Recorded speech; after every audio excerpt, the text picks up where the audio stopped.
আসসালামু আলাইকুম রহমতুল্লাহ। যাদের কার্বাডার থেকে তেল পরে এইভাবে তেল কার্বাডার ওয়াশ করে নেবেন। ওয়াশ করার পরে ইনশাল্লাহ কার্বাডার ঠিক হয়ে যাবে। কিছু ভিতরে কাজ আছে, কাজগুলো করে ফেললে তেল পরা বন্ধ হয়ে যাবে। ইনশাল্লাহ আশা করি ভালো হয়ে যাবে। আসবেন হাটাজারি, ইসাপুর, ফজিয়া বাজার। আসসালামু আলাইকুম রহমতুল্লাহ। আসসালামু আলাইকুম রহমতুল্লাহ।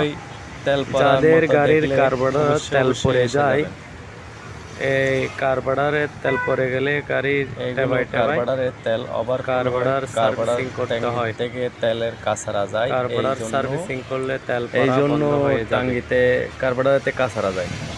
অনেক ইনশাল্লাহ একবার আসলে কার্বারের সম্পূর্ণ ঠিক হয়ে যাবে। তেল পড়ে গেলে নিখুঁতভাবে ভালোভাবে এভাবে সার্ভিসিং করা যায়।